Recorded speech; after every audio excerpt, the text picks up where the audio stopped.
we present Down Under, written and read by Nigel Banks. It's cosy and peaceful down here, under the bed. I always come here whenever I feel scared or stressed. Get me pillow, eiderdown, and me torch, so I can read me comic. Not forgetting Dan, of course. Wouldn't be without him. His fur's a bit mangy, and he's lost one of his eyes, but he's still my faithful teddy bear. He never lets me down, unlike some I could mention. We're all snug here then, down under. The house is quiet. I switched the torch off to save the battery, so I'm lying in the dark with Dan beside me, waiting. I look at me watch. It's got luminous hands so I can tell the time even in the dark. Only 10:15. He won't be back from the pub for another hour at least, so I must try to stay awake, even though I'm dog-tired. That must have been difficult for you. Her voice is always so calm and soothing. I've been coming here for over 3 months now. It's really helped me. But as Christine says, there's no quick fix when dealing with the human mind. I remember my first appointment with her. I was so nervous. Didn't know what to expect. And then, of course, there was her appearance. The disfigurement, with half her face eaten away by cancer and having to wear that prosthesis. But she's such an amazing person, you soon forget all that. Look beyond it and see her beauty, her inner beauty. She helps people like me with damaged minds and runs a charity that supports others who suffered like her. She's not bitter. She's used to people staring at her in the street or turning away in shops. I was the same that first time we met. Didn't know where to look.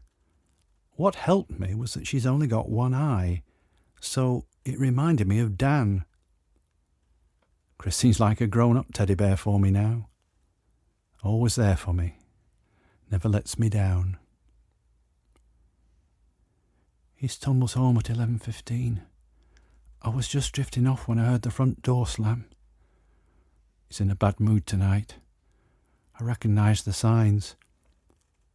He starts in on her straight away with his needling insults and his paranoia.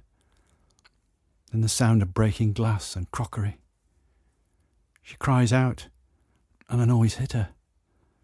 I hold Dan tighter in my arms. I try to blank out the noise by going into my favourite fantasy. We go downstairs together, me and Dan. He's grown now, in my fantasy, like a real bear, and he can speak. He's got Arnold's voice.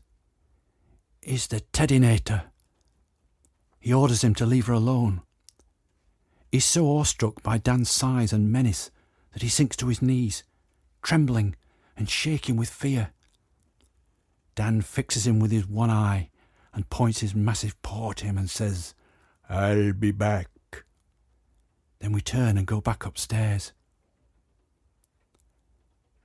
I'm roused from my fantasy by the sound of his stumbling footfall on the stairs. Now it's my turn. Christine hands me the box of tissues so I can blow my nose and wipe away the tears. She probably needs to buy them in bulk, I find myself thinking. I blow hard, as if to expel the sense memory of his coarse hands and the stink of his beer breath. "You've done so well this session," she reassures me.